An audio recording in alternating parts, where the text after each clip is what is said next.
सबसे पहले जो एक प्रश्न उठता है कि ये है कि परमात्मा ने हमें इंसान ही क्यों बनाया, आदमी औरत ही क्यों बनाए। यहाँ पे अगर आप सबसे पहले इस चीज को समझ लेंगे और जान लेंगे, कहते कोई भी आप काम करते हो जब तक उसमें पूरी तरह से आपको जानकारी नहीं होती है तो उस काम में आप हाथ नहीं डालते हो। तो सबसे पहले कहते हमें ये जानकारी होनी चाहिए कि हमें परमात्मा ने इंसान क्यों बनाया। सबसे पहली बात ये है कि कहते हैं कि ये इंसान है, अभी क्या क्या काम कर सकता है और किस लिए ये परमात्मा ने इंसान बनाया है। सबसे पहली बात ये बहुत ही कहते हैं इंटरेस्टिंग बातें हैं और अहम बातें हैं। कहते हैं हम सत्संग तो जाते हैं, हम सत्संग क्यों जाते हैं और कुछ लोग ही क्यों जाते हैं कि कहते हैं कि हम अगर यही करने आए हैं तो जैसे मैं इंसान हूं तो वैसे वो भी इंसान है, तो वो क्यों नहीं जाते हैं। तो सबसे पहली बात यह है कि कहते हम मानते तो हैं, हम जानते तो हैं पर मानते नहीं हैं। सुना तो था मगर दिल को कभी सुनाते नहीं हैं। हम सत्संग क्यों जाते हैं, हमें ये पूरी तरह से अभी हमें इसका ज्ञान नहीं है। जब हमें ज्ञान हो जाएगा कि हम सत्संग क्यों जाते हैं तो हम चाहकर भी सत्संग जाने से अपने आप को रोक नहीं पाएंगे। वास्तव में कहते हैं, अभी छोटा सा एक उदाहरण आपको बताता हूं कि 84 लाख योनियां हैं। उसके बाद जैसे कि अब छोटा सा एक उदाहरण लेता हूं मैं आपको। एक बच्चा जन्मता है तो ये अवस्थाएं जो हैं, बड़े ध्यान से सुनना, हाथ जोड़ता आपके, बड़े ध्यान से सुनने वाली बातें। पता चलना चाहिए कि हम जो काम कर रहे हैं वो क्यों कर रहे हैं। हम मेहनत कर रहे हैं, हम कहीं पे नौकरी कर रहे हैं, 8 घंटे की नौकरी कर रहे हैं, मतलब 8 घंटे देने नौकरी हमें मिल गई है, मालिक हमें तनख्वाह दे देगा। मगर तनख्वाह तो देगा काम करने की, मगर जो हम काम कर रहे हैं उसको काम करना है तो उस काम को कैसे करना है, उस काम को अंजाम देने के बाद काम का जो रिजल्ट हमें निकाल के देना, वो रिजल्ट क्या है, किस लिए मालिक ने हमें काम पे रखा है और ये काम जो सौंपा है, इस काम का मतलब मालिक को क्या फायदा है और इस काम को करने से हमें क्या लाभ है। ये नहीं सोचना 8 घंटे की ड्यूटी में आपको तनख्वाह मिलनी है, 1 महीना पूरा हो जाएगा, 5-10 तारीख को आपको तनख्वाह मिल जाएगी। यहाँ तक सीमित नहीं है कि बच्चा जन्मा है, थोड़ा बड़ा होगा, स्कूल जाएगा, पढ़ेगा लिखेगा, इंजीनियर डॉक्टर मैकेनिक बनेगा, बड़ा होकर वकील बन जाएगा, कुछ ही बन जाएगा, बिजनेस करेगा, शादी हो जाएगी, बच्चे पैदा करेगा, उनकी शादी करेगा, बुढ़ापा आएगा, बालक मर जाएगा, खत्म खेल, महीना खत्म, तनख्वाह मिल जाएगी, जाओ भैया अपने घर जाओ। यहां तक सीमित नहीं है। तो एक बच्चा जन्मता है, बड़े ध्यान से सुनने वाली बात आप समझ जाएंगे, इसी उदाहरण में आप समझ जाएंगे। एक बच्चा छोटा सा जो कहते माँ की कोख से एक पैदा होता है, अब उसका लालन पालन सिर्फ माँ करती है, उसका कोई सहारा नहीं होता है, माँ ही सहारा होती है। उस समय उसका बाप भी सहारा नहीं देता। जब तक बच्चा माँ की गोद में 2 दिन, 4 दिन, 10 दिन, 15 दिन, महीना, 2 महीने, 3 महीने, 6 महीने, साल, 2 साल, सिर्फ माँ ख्याल रखती है उसका, सिर्फ बच्चे के लिए माँ ही सब कुछ होती है। इसीलिए अब बच्चा थोड़ा सा जैसे बड़ा होता है, कुछ कहना सीख जाता है, मम्मी पापा, दीदी भैया चच्चू, जो कुछ बोलना सीख जाता है, धीरे धीरे चलना सीख जाता है, कुछ समझना सीख जाता है। तो हम सब लोग क्या करते हैं, बड़े ध्यान से सुनना कि ये हमें परमात्मा ने इंसान क्यों बनाया, हम सत्संग क्यों जाते हैं, हमें किस लिए जाते हैं, बड़े ध्यान से सुनने वाले। तो बच्चा थोड़ा सा बड़ा होता है तो हम उसको स्कूल में भेज देते हैं, प्ले में भेज देते हैं, केजी में, पता नहीं कितनी क्लासें हैं, धीरे धीरे धीरे धीरे स्टेप बाय स्टेप उस लायक बनता चला जाता है बच्चा। अब केजी, LKG, UKG, प्ले, उसके बाद धीरे धीरे आगे बढ़ के 1 नंबर की क्लास आती है, पहली कक्षा में जाता है बच्चा। जब वहां से वो चीज स्टेप बाय स्टेप पास कर लेता है, ऐसे योनियों से पास करते करते करते करते पहली क्लास में आता है बच्चा। अब वो कुछ पढ़ने लायक बन गया है, अब उसकी पढ़ाई शुरू हो चुकी होती है। अब देखते कहाँ किसके कितने नंबर आ रहे हैं, उत्तीर्ण हो रहा बच्चा, पास होता है, चला जाता है। तो पहली से दूसरी, दूसरी तीसरी ऐसे कक्षा पास करता जाता है। अब जब सारी कक्षाएं पास हो जाती है, पार कर लेता बच्चा, बड़ा हो जाता है, सियाना हो जाता है, अब ग्रेजुएशन की बारी आती है। अब बच्चा ग्रेजुएट भी हो गया। अब बच्चा जब ग्रेजुएट हो जाता है, अब उसके बाद ग्रेजुएशन के बाद उसको कोई पदवी दिलानी पड़ती है, डॉक्टर की, वकील की, इंजीनियर की, या साइंटिस्ट की, या बिजनेसमैन की, अकाउंटेंट की, मैनेजर की, मतलब बहुत सारी पदवी दिलानी पड़ती है, उसके लिए डिग्रियां करानी पड़ती है। जब वो उस लायक बन जाता है, कहते हैं अब तो बच्चा पढ़ लिख के ग्रेजुएट हो गया है और अब उसको जवान भी हो गया, सियाना भी हो गया, अब उसकी शादी कर दो। अब यहां पे आपको समझ आएगी, अब उसकी शादी कर दो। बड़े ध्यान से सुनने वाली बात। तो शादी हो जाती है, एक लड़की उसके जीवन में आ जाती है एक पत्नी के रूप में। अब शादी हो गई, फेरे हो गए, सिंदूर भर दिया, विदाई हो गई, घर को बहू ले आया है। तो ऐसे ही अब आ गया है। अब उनका काम क्या है, बस घर लाके छोड़ दिया है। तो ऐसे क्या आप जो आपको एक पिता की पदवी मिलनी है, एक माँ की पदवी मिलनी है, बहू घर लाने से, विदाई करने से, सिंदूर भरने से, फेरे लेने से, बारात ले जाने से एक पिता की पदवी जो मिलती है वो आपको मिल जाएगी। समझदार हो, यहां से थोड़ा सा दिमाग मारो आप। तो ऐसे ही जब तक हमें ये नहीं पता होगा, जो अभी मैंने आपको उदाहरण बताया, यहाँ पे बहुत ध्यान से सोचो, फिर बताओ कि मैं सही कह रहा था, गलत क्या करना चाहिए। अब यहाँ पे आ गया मेन टॉपिक पे। तो अब सोचने वाली बात है कि हमें परमात्मा ने इंसान क्यों बनाया। बात बहुत अच्छी है, इंटरेस्टिंग बातें हैं। तो सबसे पहले सभी निरंकारी संत महात्मा भाई बहन माताओं के चरणों में प्यार भरा नतमस्तक होकर धन्यवाद जी, और जो मेरे मित्र भाई सब्सक्राइबर भाई सभी को मेरा प्यार भरा नमस्कार। वीडियो आपने देखा है, पूरा एक एक सेकंड का वीडियो देखना, बहुत ही अच्छी इंटरेस्टिंग बातें हैं। वीडियो अच्छा लगा तो लाइक करना और कमेंट करके जरूर बताना कि कैसी बातें रही, और अगर चैनल पे पहली बार हो आप तो चैनल को सब्सक्राइब जरूर करना। तो अब यहां पे शुरू होता है कि परमात्मा ने हमें इंसान क्यों बनाया। बड़े ध्यान से सुनने वाली बात है। किस कारण दुनिया में आए हो तुम। सबसे पहला प्रश्न यह है कि दुनिया में आए हो, कुत्ते, बिल्ली, भेड़, गधा, ऊंट, बिल्ली, चूहा, छिपकली, सांप, कितनी योनियां हैं, भैंस, गाय, बछड़े, ये क्यों नहीं बन के आए हो। बन के आए, हमारे सामने सारी योनियां हैं, मगर हमें परमात्मा ने इंसान ही क्यों बनाया है। वास्तव में इंसान बनाने का मकसद यही होता है कि 7 फेरे ले लो, सिंदूर भर दो और एक लड़की को ब्याह करके घर ले जाओ।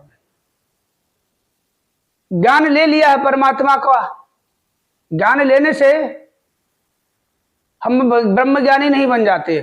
शादी करने से कोई दूल्हा तो बन सकता है, शादी करने से दूल्हा तो बन सकता है, एक लड़की दुल्हन तो बन सकती है, मगर कहते हैं कुछ और भी होता है। जो पदवी हासिल करनी होती है, जो पद हमें हासिल करना है, सत्संग जाते हैं, ज्ञान ले लिया है, सौगंध हमने ले ली है, कसमें खा ली हैं, 7 उसमें हमें कहते हैं 7 फेरे 7 वचन होते हैं, इसमें ज्ञान मिला, हमें 5 वचन दिए जाते हैं, 5 वचन भी हमने ले लिए, प्रण ले लिए हैं।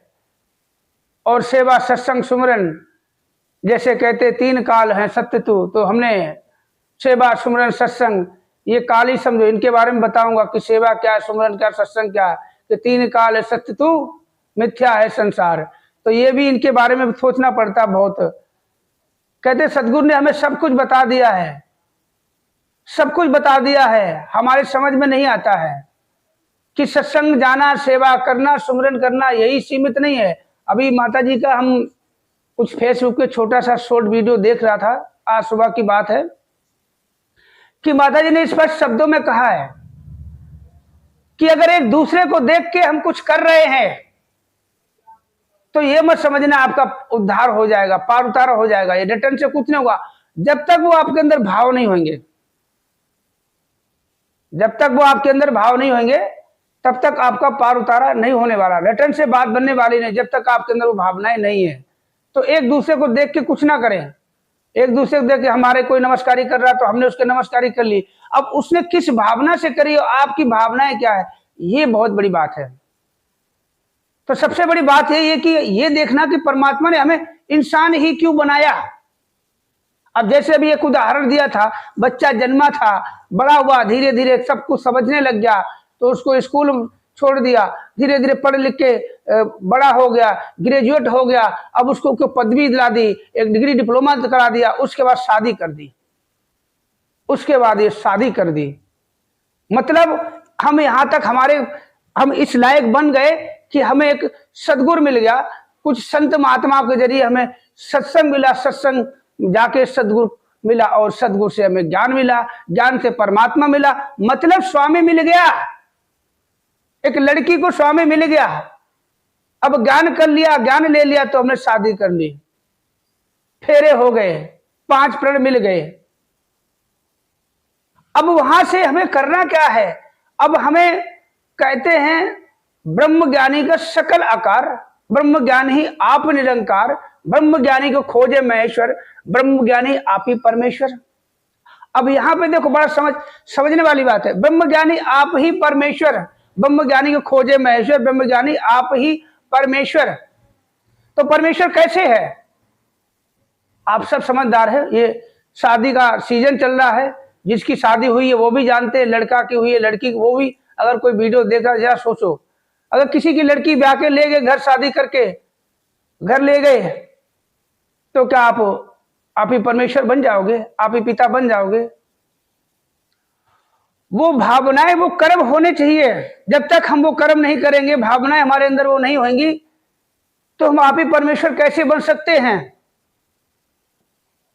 किसी का एक लड़का पति बन सकता, किसी की एक औरत पत्नी बन सकती है, हम सत्संगी बन सकते हैं, हम निरंकारी बन सकते हैं, हम संत महात्मा कहला सकते हैं, महापुरुष कहला सकते हैं, मगर वास्तव में कहते हैं हम आत्मज्ञानी खुद हैं। माता जी, हम आत्मज्ञानी खुद है, हम अपने आप में अंतर्यामी खुद है, हमें खुद पता होता है हम कितने पानी में खड़े, ये माता जी ने कहा है। आज सुबह जो शॉर्ट वीडियो देख रहा था, बताया था उसी के बारे में, ये भी कहा था माता जी ने कि हम आपने अपने आप में अंतर्यामी खुद है, अपने अंदर झांकते हैं और देखते हैं हम कितने पानी में हैं। दूसरे को देख के करने से हमें कोई लाभ मिलने वाला नहीं है, हम लाख सेवा सत्संग करें, सुमरन करें, लाभ मिलने वाला नहीं। वो चीज हमारे अंदर जब तक नहीं होगी, वो भावनाएं नहीं हमारे अंदर होंगी, एक कहते हैं पति पत्नी का रिलेशन नहीं होगा, तो कहते वो भावनाएं नहीं होंगी, तो कहते हम कैसे बन जाएंगे। सत्संग जाने से, अगर सत्संगी कहलाने से अगर बात बन जाती तो दुनिया एक हर कोई सत्संगी होके हर किसी का पार उतारा हो जाता है। कहते वो भावनाएं नहीं, माता जी ने स्पष्ट कहा है कि हम अपने आप में अंतर्यामी हैं, अपने आप में खुद हम झांक सकते हैं कि हम कितने पानी में खड़े हुए हैं। ये क्यों कहा, और ये बात को पकड़ने वाला अगर हो तो शर्म से पानी पानी हो जाते हम लोग। अगर हमने सुना हो भगवान जैसे शब्द हमारे कानों में पड़े माता जी के मुखार बिंदु से, तो वास्तव में तुरंत अपने आप में झांका कि हम कितने पानी में हैं। तो हमें ये परमात्मा ने जो मेन काम दिया है कि तो कारण तो सब कुछ करना, अगर परमात्मा ने ये शरीर दिया है, आंखों में रोशनी दी है देखने के लिए, ये नहीं किसी को बुरी नजर से देखो, जुबान दी है अच्छे बोल बोलो कि ऐसी वाणी बोलिए मन का आपा खोए, औरन को शीतल करे आपो शीतल होए। किसी को गाली देने के लिए नहीं, किसी को हुक्म देने के लिए नहीं, किसी को नीचा दिखाने के ऐसे शब्दों का उच्चारण नहीं करना, किसी के कान लगा के बुराइयां नहीं सुननी, या मुंह से किसी के कानों में किसी की बुराई नहीं करनी।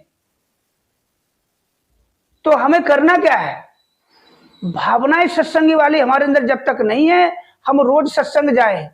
हमें अरे माता जी ने स्वस्थ शब्दों का देखा करो, सुना करो, माता जी के एक एक वचनों को पकड़ो और उसी को आधार बना लो। ऐसे बना लो कि जिस तरह से कहते रहे कि आग में जो तिनका पड़ गया वो जलना जलना खाक में मिल जाना है, ऐसे ही वो शब्द जो हमारे कानों में पड़े, दिल में उतर के पूरे हमारे जीवन में यूं बिखर जाए कि पता ना चले। जिस तरह से गंदी नाली का जो पानी होता है गंगा जल में जैसे ही पड़ता है वो गंगा जल का रूप धारण कर लेता है, ऐसे ही हमारे सदगुरु के जो वचन होते हैं हमारे दिल में ऐसे चुभ जाने चाहिए जिस तरह से गोली लगती है, एक बार सीने में गोली लग गई तो पूरे शरीर को या तो मार देती है, पूरा जहर फैला देती है। उसका काम ये कि गोली बाहर नहीं आती, गई तो गई, कानों में शब्द गए तो गए, दिल में ऐसे उतर जाए। हम क्या वास्तव में हम सत्संग करने के लिए ही आए हैं। परमात्मा ने योनि दी है, मनुष्य योनि दी है, वैसे कहते पेट दिया है तो इसको भरना तो पड़ेगा भाई। मुंह दिया है खाने के लिए, देखो हर चीज परमात्मा ने कितने स्पष्ट रूप से देखो हर एक चीज बनाई है। कहते हाथ दिए सेवा करो, सारा दिन सेवा नहीं, आप हाथों से मेहनत करो, पैर से चल के कहीं जाओ, मेहनत करो, चार पैसे कमाओ, खाओ और खिलाओ। आपके साथ चार बांध रखे हैं, उनके अलावा भी दाएं बाएं आपके सामने परेशान लोग, जरूरतमंद भी आते हैं लोग, उनकी भी मदद करो। ये कभी नहीं कहना हम परेशान हैं, ये शरीर कभी परेशान नहीं होता, परेशान सिर्फ मन होता है। क्योंकि मन जो है, मन चाहता कि मैं सबसे बड़ा, मैं सबसे महान, मेरे से ऊंचा कोई है नहीं दुनिया में, मेरे जैसा कोई समझदार नहीं है, मेरे से अच्छा कोई बोल नहीं सकता है। शरीर कुछ नहीं, शरीर कुछ नहीं है, शरीर कुछ है ही नहीं, शरीर में कुछ नहीं। एक एक अंग काट के रखो, छोटे छोटे टुकड़े कर दो, राई से भी बराबर, राई से भी छोटे तिनके अगर करके देखोगे शरीर के एक एक टुकड़े में कुछ भी नहीं निकलेगा। ये आवाज मुंह से आ रही है, यहां से गला काट के देखो आवाज ही आए कहां से रही है, आप पता नहीं लगा सकते हो। तो ये परमात्मा ही बोलता हमारे अंदर से, सत्संग करना बहुत जरूरी है। मगर करेगा हम, देखो मेन बात यह कि हमें ये शरीर किस लिए दिया है कि जाओ अब तुम इस लायक हो गए हो, ये अब तुम्हारी शादी हो गई है, और ये देखो तुम्हारी शादी हो गई है, तुम्हारे फेरे हो गए हैं, सब कुछ हो गया है, ये तुम्हारा ब्याह हो गया, ये लड़की घर ले जाओ और तुम बाप बन जाओ। कि वहां तक तो पहुंचा दिया, अब तुम्हारा कर्म है। अब यहां हमारे वो कर्म नहीं है। पहली बात तो भावना उत्पन्न नहीं होंगी तो कर्म कहां से करोगे। अब उस लड़की को अगर पत्नी के रूप में नहीं देखोगे, जब तक भावना उत्पन्न नहीं होगी तो कर्म कहां से कर पाओगे। जब कर्म नहीं कर पाओगे तो पार उतारा कहां से होगा, वहीं लटके रहोगे तुम। फिर जिस तरह से एक ठेकेदार को किसी मकान का, दुकान का, किसी का ठेका दे दिया जाता है और काम नहीं होता, पूरा शाम हो जाती है, तो फिर जो ठेकेदार होता है लेबरों को बोलता है ठीक है तुम जाओ, अभी तुम्हारा काम पूरा नहीं हुआ है, अभी जब काम पूरा होगा तब तुम्हें हम दिहाड़ी देंगे, अभी काम पूरा नहीं हो, तुम फिर जाओ, घर जाओ, फिर घर से आला, तो फिर वही हमारा मरणासन आ गया, हम मर गए। परमात्मा बोलो फिर तुमने काम नहीं किया है, जिस काम के लिए तुम्हें भेजा था तुमने काम नहीं किया। काम तो किया है, दुनिया में तुम आए हो, तुमने सबको खिलाया भी खाया, मगर तुमने सत्संग भी किया है, तुमने सेवा भी की है और सुमरन भी किया है, मगर जिस तरह से काम करना चाहिए था वो तुम नहीं कर पाए। अगर तुम सही तरीके से काम करते तो आज ही काम निपट जाता, आज तुम्हें यहाँ से छुटकारा मिल जाता, फिर तुम्हें आने की जरूरत नहीं थी यहाँ पे। मगर अब टाइम हो गया, तुम्हारा समय हो गया, छुट्टी हो गई, तुम्हारी दिहाड़ी तो बन गई, तुम्हारी दिहाड़ी तो बन गई, यानी कि तुमने लोग तो सुखी कर लिया। बड़े ध्यान से, ये दिल को छू जाने वाले शब्द है सारे सुने।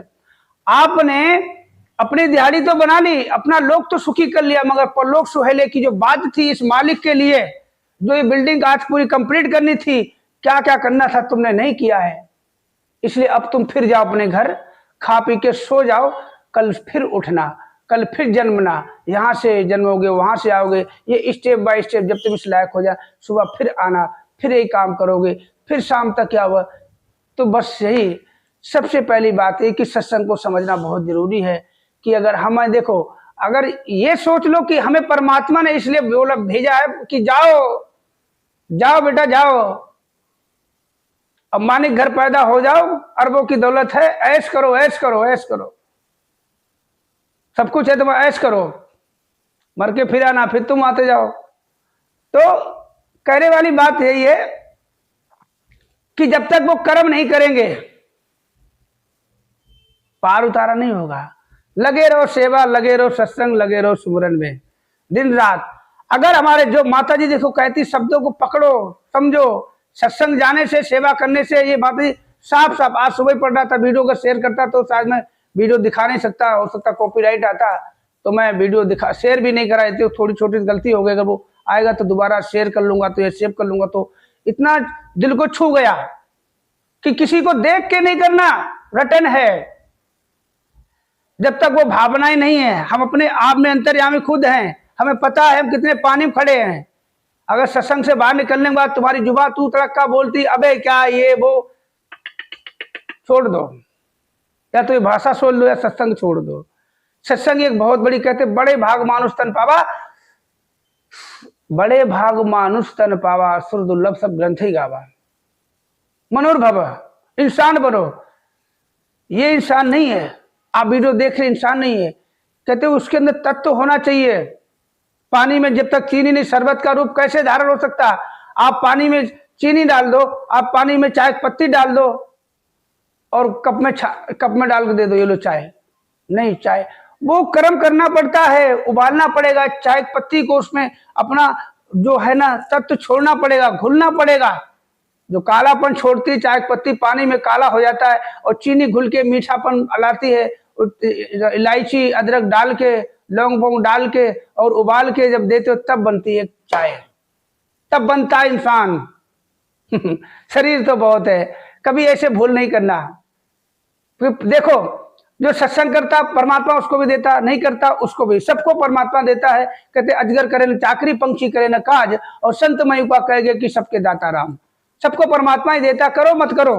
लोग तो सबका सुखी हो जाता है, लोग का हर किसी का सुखी हो जाता है, कर्म करके, अच्छे कर्म करके, बुरे करके, छीन के, झपट के, छल कपट करके, किसी का मार के या चोरी करके, चकाटी, किसी को गर्दन काटे, कुछ भी, मतलब लोग हम सुखी कर ही लेते हैं। भीख मांग के कर लेते हैं साले को, कोई मदारी डमरू बजा के कर लेता है, कोई कुछ करके, मतलब ना जाने कितने जितने लोग सुखी करने, पर लोग सुखी करने के लिए सत्संग है। और सत्संग का नजरिया क्या होना चाहिए आप सभी जानते हो। जब तक नजरिया वो नहीं है, हम गिनते रहेंगे, सेवा करी, सत्संग करी, सुमरन करे, तो सेवा सत्संग सुमरन तीन काल है, सत्य तू मिथ्या है संसार। सेवा सत्संग सुमरन ये तीन ही क्यों बताए गए हुए हैं?